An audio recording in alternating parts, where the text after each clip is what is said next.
Hello, everybody, and welcome to part one, Keeping It Spiritually Simple with Kimberly Palm today.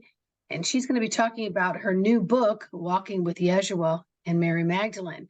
Welcome, Kimberly. Thank you, Sandra. Thank you so much. It's so exciting to be here with you because we haven't done a video together in a long time. Yeah, So it's been this a is while. great. This is awesome.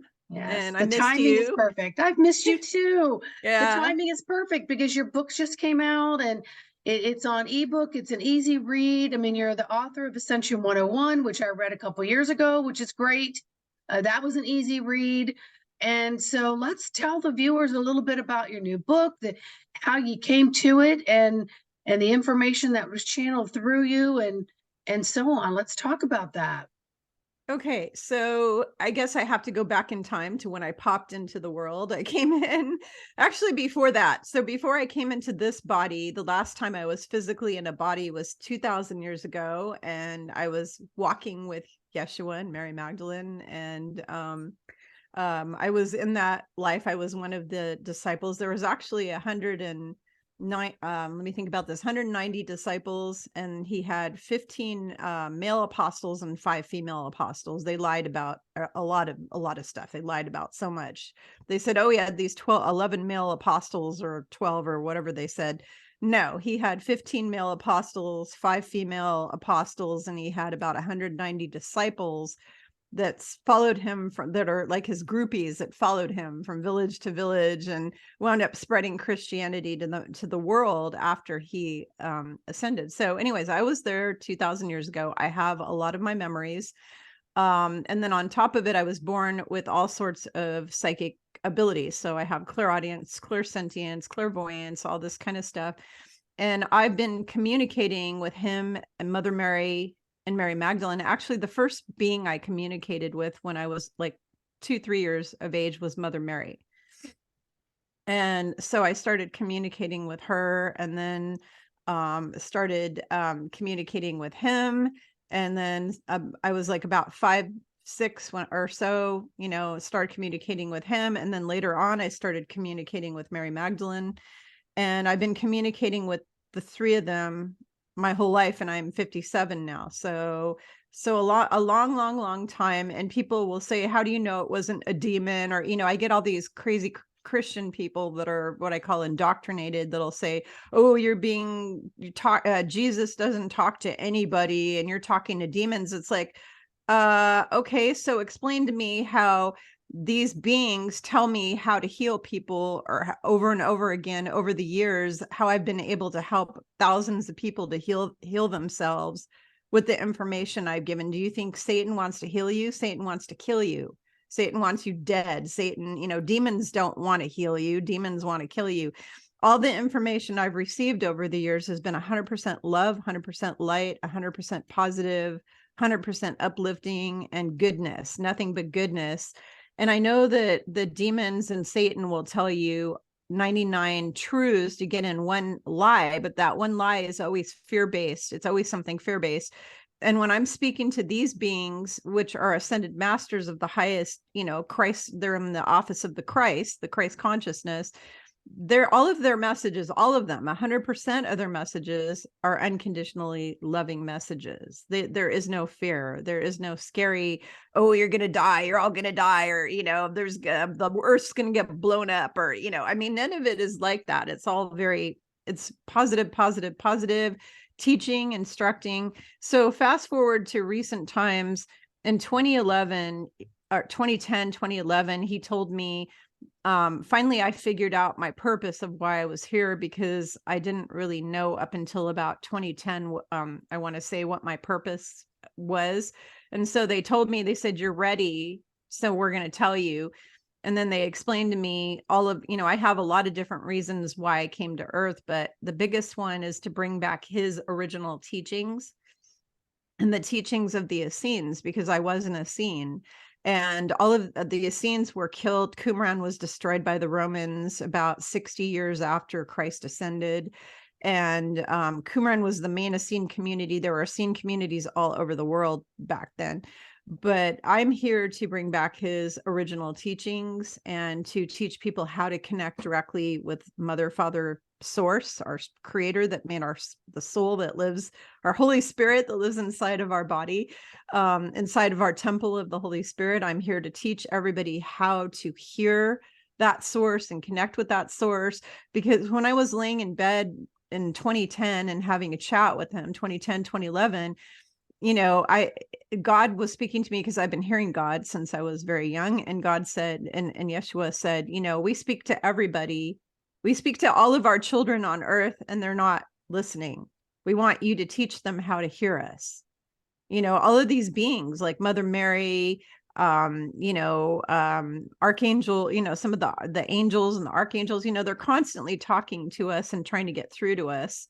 Our own guardian angels, our own spirit guides, people are constantly being talked to by their teams, and their brains are so full of indoctrination and programming by the cabal that they're not hearing anything. That and their busy lives, their crazy lives that were created by the cabal. I mean, our lives are just ridiculous. If you look back 300 years ago, you lived a very simple life. You worked out in the field. You were either a wealthy person who you had servants serving you, or you were somebody who worked a hard labor job all day. Or if you were a woman, then that was if you were a man. If you were a woman, you were in the house cooking and cleaning and sewing all day, but you didn't have your mind full of video games and cell phones and programming and 5G towers and on and on and on. You didn't have all the stimulation. You didn't have all that.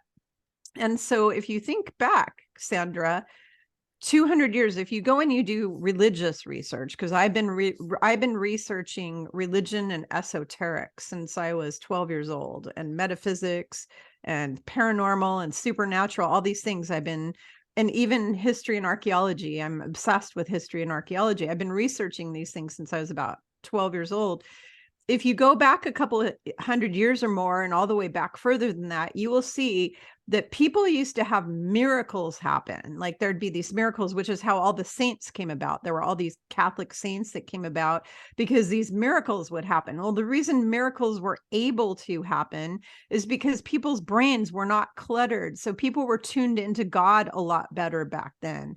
But in the last 100 years, 150 or so years, our brains have been slowly zombified. We are the zombie apocalypse. The zombie apocalypse is all of the people who are under deep mind control, which has occurred very, very much so in the last 100 years since they had radio and all that. And so how the book came about was because I have all these abilities and I've been communicating with these beings since I was a little girl. Recently I did a video. He told me, he said, I want you to start telling our story. I want you to tell the real story, not the fake story, because the original Bible was actually destroyed by the first Antichrist. Antichrist is not one person. It's actually, Yeshua explained to me that it's a consciousness. It's like an energy, frequency, and vibration of Antichrist. And there are many individuals. He named ones that are initials HRC and BG and JB. And, there's all of these people that are here that are committing crimes against humanity. A certain queen, all of these beings are Antichrist. But the first Antichrist was Emperor Constantine, who basically him and his buddies, the Nicene Council, who are evil, power-hungry psychopaths, they took the original Bible, they removed 700 books, and then they took what was left and they changed it all up. They added gematria, word spells, dark magic, and numerology to it to completely mind control and subdue everybody. And then they've changed that Bible over and over again. They've rewritten it in multiple languages. They've rewritten different versions of it hundreds and hundreds of times over. So all of the original information's gone because they actually destroyed the original Bible. The original Bible was about 4 feet tall. And it had like 1,000 books almost, or whatever. I mean, it had 700 plus books in it. And they burned that. It doesn't even exist anymore. And when I have clients who ask me, when am I going to get to see the original Bible? I want to see the original Bible. I just kind of laugh because they're not going to see it. What they can do though is when we all go to 5D and you open your third eye up and you become psychic, you can go into heaven and you can go to the hall of records, to the Akashic, the Akash, and you'll be able to see that because it's permanently recorded in the Akashic records for all eternity. So the original Bible is in heaven in the 7th dimension. That's where it's located. And it's in the Akashic records that are how do you want to say, protected by Archangel Metatron. He's like the supercomputer of heaven. And so he's got all of those. And there are 2 Metatrons, by the way. There's a bad one and a good one, which we'd get into in another thing. There's a dark one and a light one. So the good Metatron, who's in charge of the Akashic records, has the original Bible. Now, will it ever be returned to Earth again? That is a possibility, because when we all go to 5D and people are able to get that information, we will be able to rewrite it again the way it's supposed to be. But that won't be until many years into the future. It's not going to be now. So in the meantime, I was told to share their story in a video. So I did this video.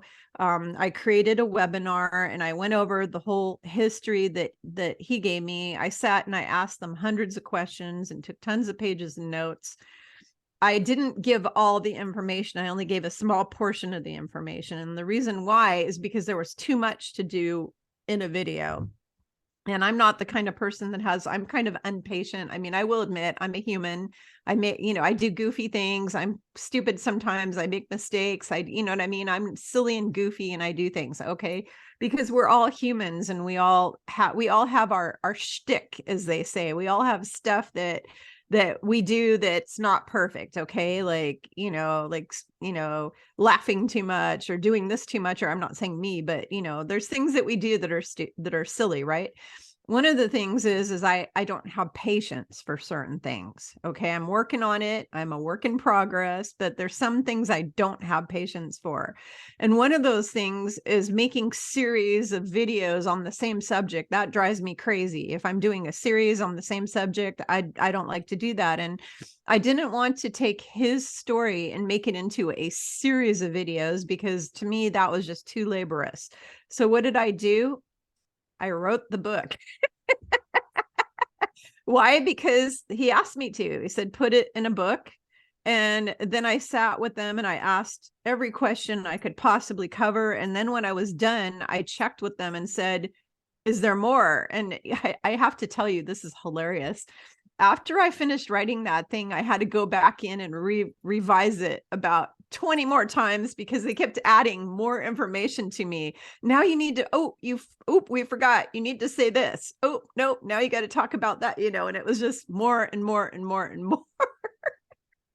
So I finally got this 152-page PDF. And then the important thing that everybody who's listening needs to know is that they told me I'm not allowed to publish it on Amazon. My other 2 books, The Real Fountain of Youth and Ascension 101, are on Amazon, because those are books that have information that's not going to get me into trouble.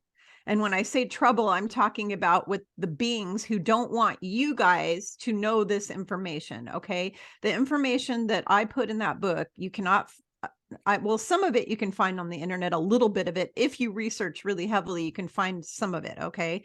But majority, I would say 80 to 90% of it, you will not find anywhere on the internet. You will not find it in books. You won't find it anywhere because it came directly from these people. And the only way, and also from my past life memories as well, included in there. And the only way that you're going to find that is if you open your third eye and you become psychic enough to go get that information directly yourself. So because of that, and because the information is so controversial, because it basically put, how do you want to say, everything that the church has taught you, it's the total opposite of what the truth is. Okay. So because of that, and I don't want church and religious leaders banging on my door and saying, you're a you're a this and you're a that and you're a heretic and you're blah, blah, blah, blah, because they're all a bunch of hypocrites. What I found are really indoctrinated Christians are the worst hypocrites. They attack you. They criticize you. They judge you, judge you, judge you. And it's a joke because in their Bible that they tout, it says over and over again, not to judge other people. It says, judge not lest ye be judged. It also says, for every finger you point, there's 3 back at you. And then there's many other verses that tell you not to judge people, but they do it on a daily basis. And so I don't want them coming after me. Number 2, the cabal doesn't want you to know any of this information at all. So it's not going to be made public. He told me not to make it public until we are in 5D. And actually, that's not how he said it. How he said it, and you guys have to understand that when he speaks to me, I have to kind of change the words slightly because he talks in very old fashioned, he talks the way they spoke 2000 years ago. Okay. So he doesn't speak the way we do. Like, hey dude, how's it going? Yeah. He doesn't talk like that. All right. What he said is he said, Kimberly, when all of the evil and darkness and dark and evil entities are purged from planet Earth, that's exactly what he said, then you can put that book out to the world. Said when they're all purged, when it's all purged. So we're talking after we go through the event that's coming up, which we call the big flash or the solar thing, you know, whatever it is, the love, it's really going to be a love flash. It's not going to be a singeing of everything. It's going to be totally different. But when that thing happens where everybody, it's a shift in consciousness where everybody shifts into the higher, you know, consciousness, and their mind is open to who they were before they came here, and you know, how they're a divine being, and, you know, all the truth, when their mind and their eyes and their pineal are open to everything, and the veil comes down, the veil is going to come down, and they see that there's all these beings standing in the room with them, fairies and dragons and unicorns and all kind, you know, when they see all of these things around them that are coexisting in the same space, but in different dimensions, or, I mean, you know, density levels, whatever.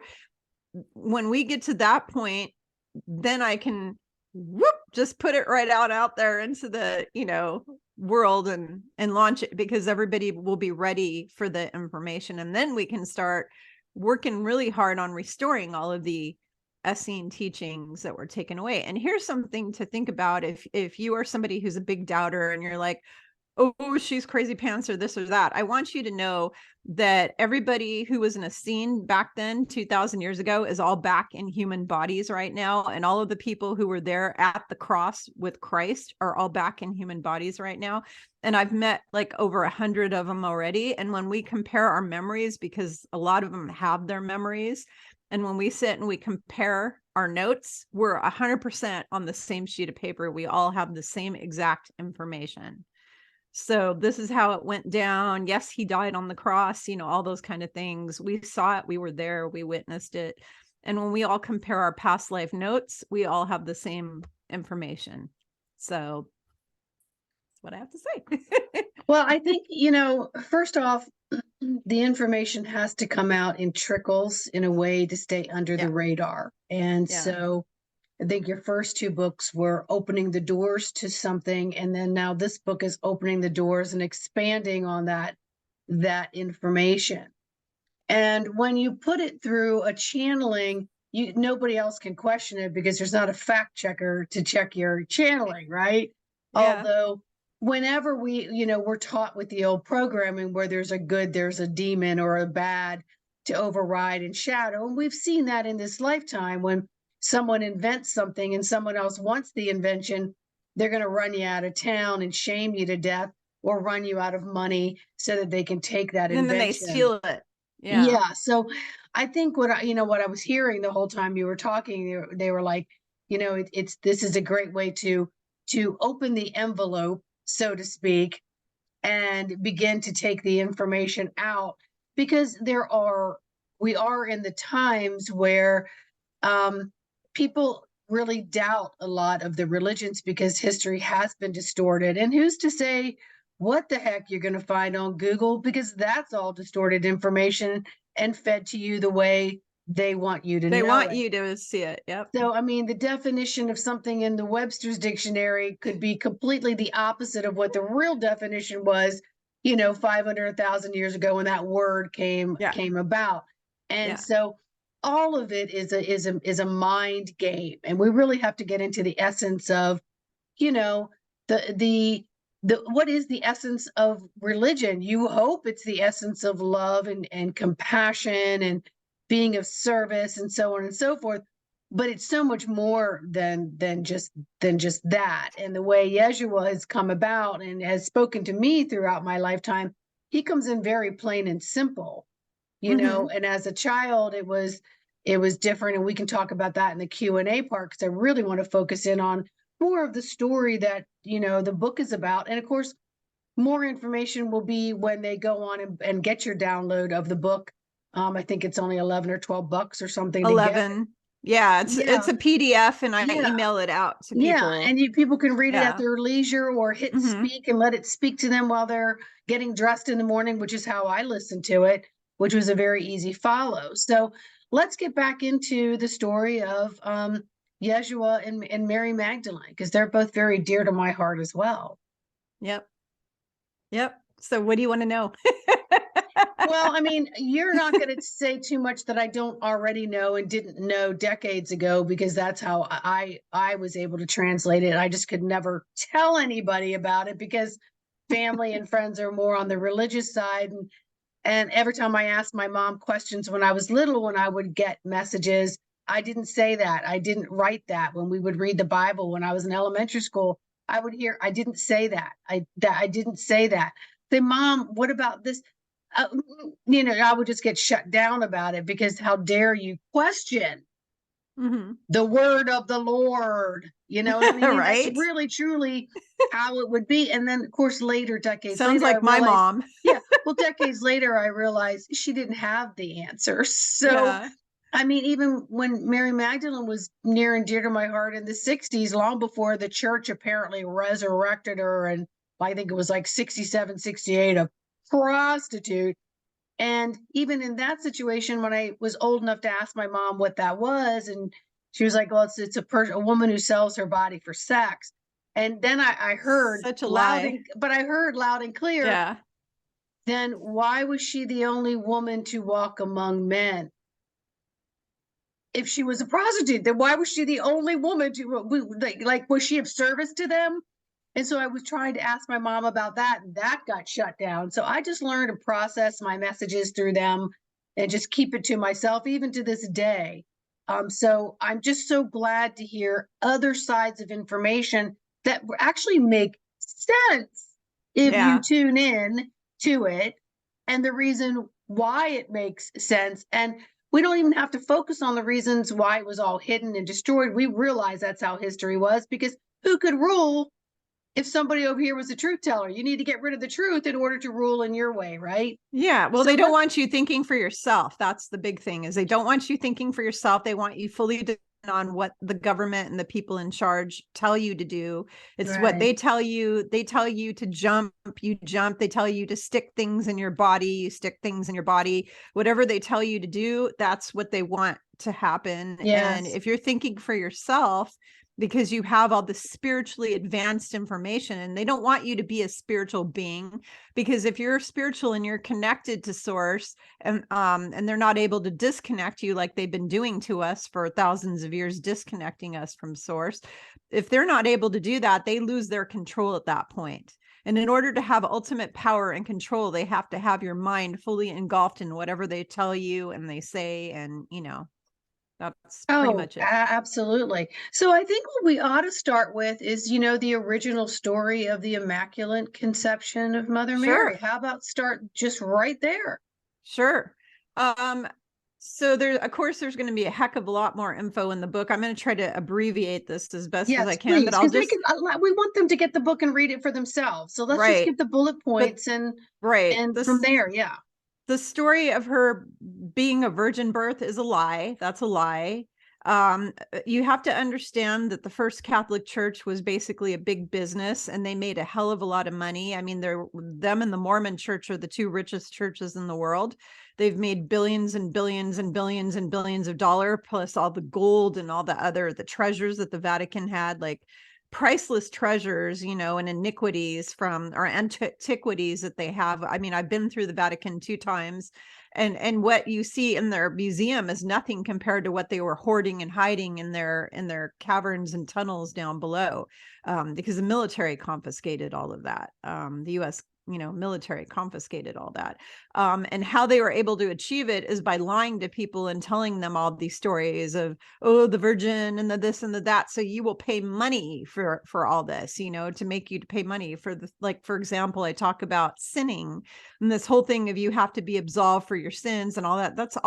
It's all business. I mean, I go really into depth about why they created that, how they did it, why that's not true. I go into really depth, but the whole thing of needing to be forgiven for your sins, you don't need a priest to forgive you for your sins. You can talk to God anytime and say, God, I'm really sorry that I was a screw up, and then do your best to not screw up again. You can ask for absolution. You don't have to go into a church and pay some priest, or give them your firstborn.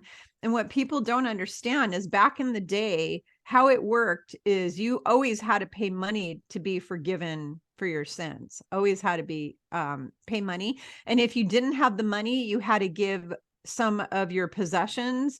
And if you didn't have possessions, you had to give crops from your field, or you had to give a portion of your land to them, or in order to be forgiven, fine, we'll take 10 acres of your land and then we'll forgive you for all your sins.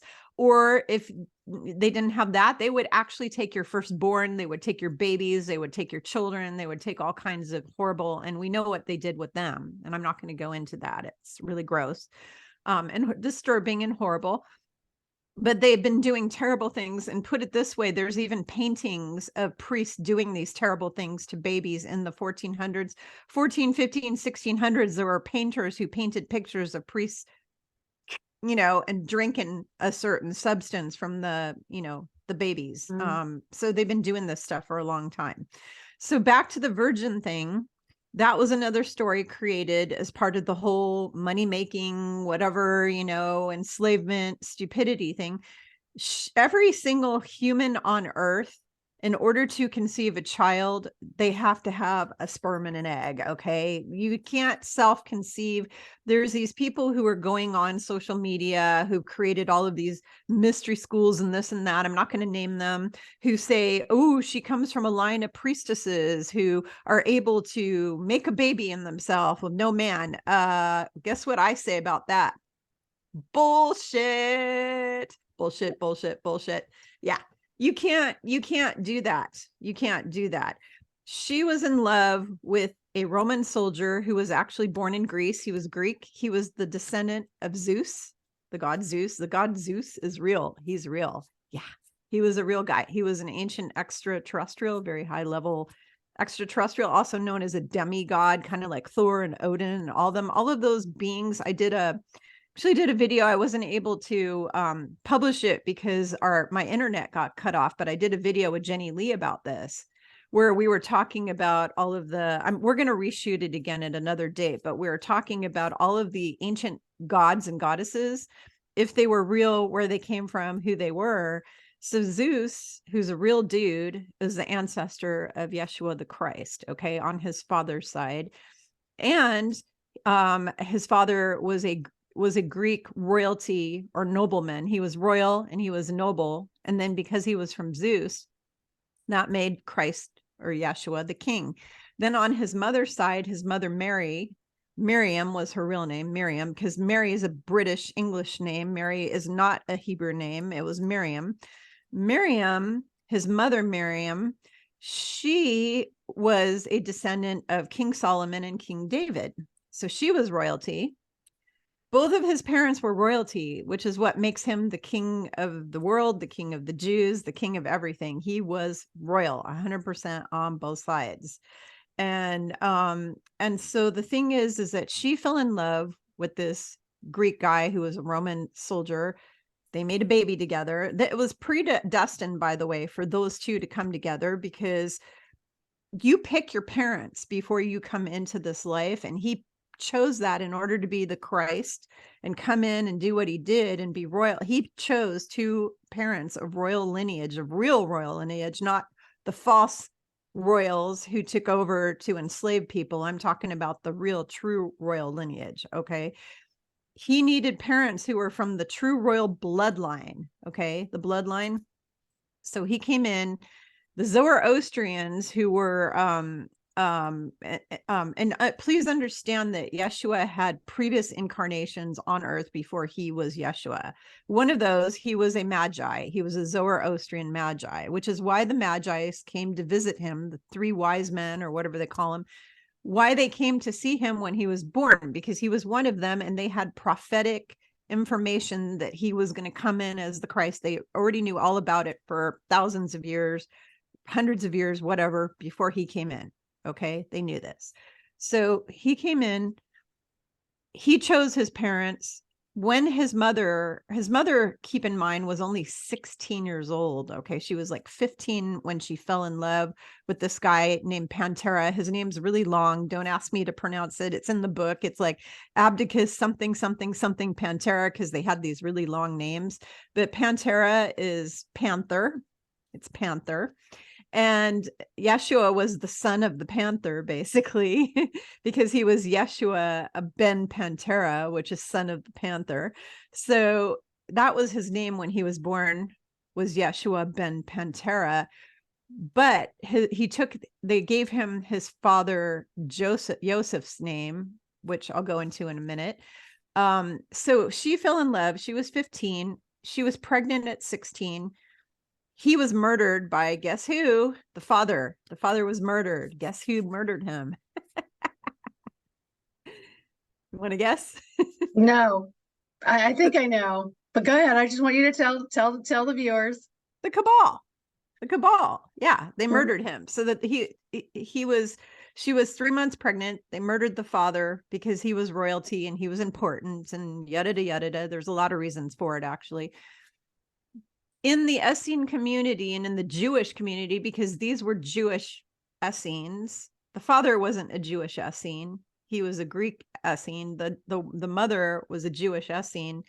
In the tradition of the Essenes, because it was a very tight-knit community and they all took care of each other, they were not going to allow a little 16-year-old girl to have a baby. So they paired her up with this guy named Yosef, not Joseph. There was no letter J back then, and there still isn't. Hebrew and Aramaic have no letter J. They never have, never will. His name was Yosef. His wife had just passed away, and he had like 4 or 5 kiddos with her. Okay. So he was a single dad. He was quite a bit older than Miriam. He was maybe in his 30s, maybe even 40s at the time. They put the two of them together and they got married. And so when the baby was born in Bethlehem, they actually traveled from Nazareth. They lived in Nazareth. They traveled to Bethlehem to do the census. They were taking a census back then to count all the people. So they had to go to like a city. If you were living in some little village in the middle of nowhere, you had to go to the nearest city. And there was no room at any of the what they called inns back then, where people would stay, where travelers would stay. So these people who had, and keep in mind that back then they didn't have barns, they didn't have a cave. Like people say, oh, he was born in a cave, or oh, he was born. No. They were in a house, but the first floor of the house was the stable where all the animals were on the ground floor in the dirt. And then the people lived upstairs above. They'd walk upstairs, and then there were their quarters up above the stable. That's how they lived in Bethlehem back then. So it was like a 2-story complex. Underneath was the barn, basically, or the animals, and upstairs were the peoples. All right. So that is where he was born. And yes, they stuck him in a manger, which it wasn't really a manger. This is the funny part. They called it, the manger, and they try to romanticize this whole thing. No, it was the trough, as they call it, that they stuck the hay in for the donkeys to eat. You know, they had these donkeys and sheep and stuff, and they had this like bin thing that you call like a trough or whatever, and they would stick the hay in there. And they removed some of it, and then they placed him on top because it was nice and soft for a baby, and then they wrapped him up in some fabric, and yeah, and that was pretty much how he came into the world, or popped into the world. But she had sex like a normal human mammal, with this, my gosh. Newsflash. Yeah, she was not a virgin. Yeah. And there's no proof in history. They'll say, oh, there have been lots of spontaneous virgin births. Yeah, no, there hasn't. There's no proof of anyone. And it's not possible. It's just not possible. And they even told me that's not possible. It's not possible for a human. It also goes back to the maiden and the virgin. When you are not engaged to someone, there's they would call it that maiden virgin type thing too, which they can read more in your book. But thank you for triggering my memory. Thank Mhm. you for triggering me. So what I need to explain to everybody is the word virgin back then was 100% different than what it is today. Yes. So back then, and this was actually explained to me by my best friend, and then I asked Yeshua if it was true, because first she told me, and then I'm like, I don't know if I believe that. So I asked him, and he said, yep, that's true. Basically, the word virgin, you were considered a virgin until you were in a contractual marriage. So if you could have sex with 1,000 guys, but if you weren't contractually in a relationship with them, a contracted marriage that was signed by the rabbi, where they do the rabbi would perform a whole ceremony back then, the same kind that rabbis do to this day, the same thing. And they inscribe you in their book, and they have their book, and it becomes a contract, a contractual thing. Until it's a contractual marriage, you're a virgin. Right. Right. Yeah. Yes. I've always understood it that way. And then your book Yep. explains it as well. Yep. All right. Well, let's move on to let's get on to Yeshua. And he was not around in the books for multitudes of years. There's this big, huge gap, I think, between 12 and 30 or something like that. And no one ever talks about it, but all they do talk about is the few years that he did ministry around from country to country, right? And that's when he traveled with Mary Magdalene and others. So just to give a quick synopsis of those vacant years, what was he doing during those years? So his uncle, actually great uncle, it was the uncle of his mother, Miriam. His name was Joseph of Arimathea, was one of the richest men in the world back then. He owned metal mines. He owned tin mines in Glastonbury, UK. He owned property in the UK, in England. He owned properties and boats. He owned ships, lots of ships. He was in the trading of heavy metals back then. He traded tin all over the world and other metals all over the world. And he was uber wealthy. He would be, I guess, equal to somebody like a Gates or somebody like that, or the Queen of England, I mean, he had lots of money. Okay. So he traveled with him all over the world to different places, and they would be in a particular place sometimes for a year, maybe, or months, many months, a year, in a country for like a whole year. And so I go through the whole chronology of when Yeshua was born, every single year of his life, what country he was in. First, I actually lay it out with the chronology, and then I go into paragraphs explaining where he was, what went on when he was there, everything. But he traveled all over the place. I mean, he was in Tibet. He was in he might have even been in South America at some point. I mean, he's been all over the place. He went to Egypt, of course. And when he went to these places like India and Egypt and all these different places, he studied with the highest beings in those areas, the highest spiritual beings, which is where he learned to do a lot of the stuff. He studied with the yogis in India. He studied with the monks in Tibet. That's how he learned about how to ascend out of your body and how to go into your light body. The monks in Tibet actually taught him that because they knew how to do that. And he learned how to levitate from the yogis and walk on water and all that kind of stuff. He learned all of these tricks that he used. He used a lot of tricks. And he used he learned those tricks from these really high ascended master beings that he studied with on his travels.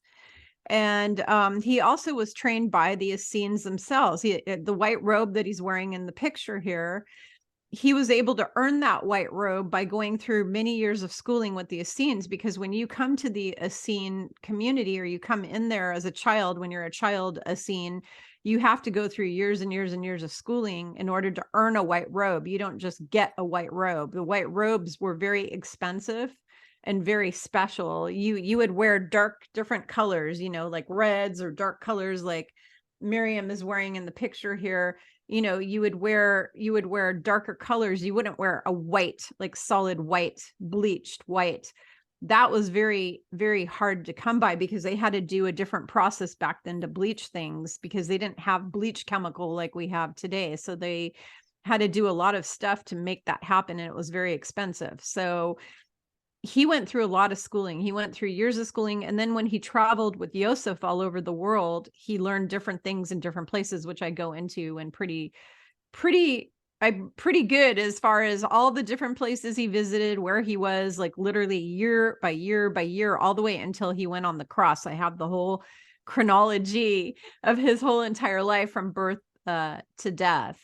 And yeah, that's all there. So Yeah, the book is very interesting. And of course, part 2, we'll get into some Q&A, you know, regarding some of this too. So basically, your book just goes through what you have channeled of Yeshua, and then meeting Mary Magdalene and their divine union together. mhm. And then it goes on to him. Is he coming back? Is his book coming back? We already covered the book part, but is he coming back? And those kinds of things. And the interesting thing is, you don't have to believe any of this, viewers. Nope, You could. I don't It's a expect it. story. It's a No. story that broadens. It broadens your vocabulary and your informational highway past what you've already been indoctrinated with. So this allows you to have some breathing room on what some possibilities are, and then to be able to feed into it with your own heart center source on what feels right to you. So to me, it's a story that it's not indoctrinated. So it's like, oh yeah, I could see that. Yeah, I knew that part, because there's a lot of it that's very familiar to me. Mhm. And of course, you know why? It's because I was on the other part of the walking team when he was here, as you know. So that's how we knew each other.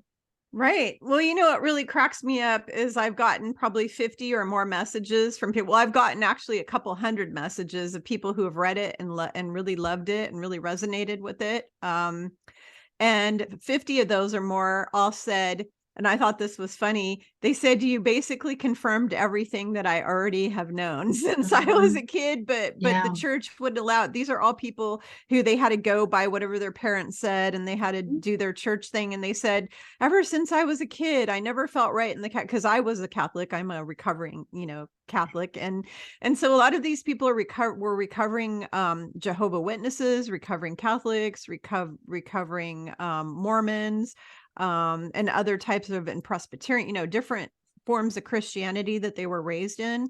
And I even had some Jewish people too who have read it, who really, resonated with it. And they say, oh my gosh, I always knew all of this, but I never could vocalize it or talk about it, because my family would have like murdered me or disowned me or this or that, or the church would have done this or that to me. And so they said, thank you so much for confirming to me what I was feeling or thinking or whatever, because they never shared it with anyone. Like, they knew it, but they internalized it and they never shared it with anyone. And then out comes this book, and they're reading it and going, oh my God, she's saying everything that I already knew. Mhm. So, Yeah, and it's a feeling that you have when you read the information, because it will resonate on a different chord. It'll resonate more into the heart center chord versus the mental, what you've been indoctrinated with. And so many religions are, they're what we define as a cult, because it's my way or yeah, no way, right? It's this way or exactly. no Their way. way or the highway. There's no Exactly. And room for so we open-mindedness. know what that means. I mean, it's a Mhm. brainwashed, lineage, totally. Mhm. And you know, a prime example of that is how many times a king or a queen has revised. You know, as a teenager, I used to go around to people's houses and I would see their Bible and I'd flip to the back and I would just look at all the times that the Bible was revised. Now, when they came Hundreds. out with newer testaments, they took Yeah. all that out, so you couldn't look at it. I mean, but the older Right. Bibles will have every time. And I knew about King James, who was originally King James VI of Scotland, who took the kingship when he was a year and a half old when Mary of Scots was murdered by Elizabeth. And then when Elizabeth was dying, she allowed her clergymen to insist upon King James becoming the first because it would unite Scotland and England, right? Right. And then his big thing was, I need a legacy that's going to unite these people. So then he hired all these people to redo the Bible. And then that's when he took all these Miriam out, put Mary in. You know, what rhymes with, you know, Yeshua or Yeshua? Oh, let's make it Joshua. Let's put a J in there, make it Jesus. So all those names were changed in the Yeah. 1600s when, and it was really simply to bring together Scotland and England. But then all these religions took it on as these were the new books. His name is now Jesus. You know, that'd be like me saying, Kimberly, your name is now Mary Beth's two-daughter girl. That's what Yeah. we're going to call you from now on. And it's like Yeah. people fall for that. And so people are still saying all the incorrect information because they don't know the real information, because we're just now getting some of these dark entities off the planet. So it's Mhm. allowing our vibrational frequency to rise up and giving us a platform to be able to express ourselves without the hammer and the nail over the head and the neck getting chopped off, which is what we've experienced in many lifetimes. But this is the Yep. lifetime where we stop the persecution. This is Right. the lifetime where we can dust off the gold, the true golden information, and allow ourselves to be able to get the channeling of the information. And you're chosen to channel it because of many, many different frequencies that you have connections with Yeshua, Mary Magdalene, Mother Mary, and many, many more. To me, my connections are, and then when I've been reading the stuff, I'm like, I knew this, I know this, it feels so right. Oh, but wow, I didn't know about that fact. You know what I mean? So it brings the facts in to the residency of, whoa, this feels right. You know what I mean? It doesn't Right. have to be 100% truth, but it takes you away from the indoctrination and the occult that all these religions, you know, hammer into you, and how Yeah. dare you speak out. But we are not in that this lifetime. This lifetime, we are here to open and to Yeah. expand. We're opening all the Totally. doors. We're opening the Totally. doors that have been Yes. closed on Yes. everyone. You can call them veils, you can call them portals, you can call them whatever you want. But anyway, go ahead. Right. I want to point something out. You keep using the word channeling. So I want to explain to people that I don't Please. channel any entities at all. Like Yes. when I'm getting info from them, I'm actually having a conversation with them Yes. and talking two ways. When I channel, however, the only thing I channel is God's source or my higher self. I don't channel any beings. I don't channel any ETs, any entities, any angels or this or that.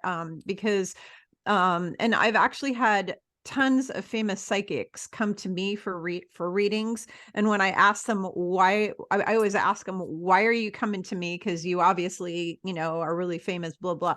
And their answer is always because they have been told by their guides that I am a pure, what do they call me, a pure channel to source.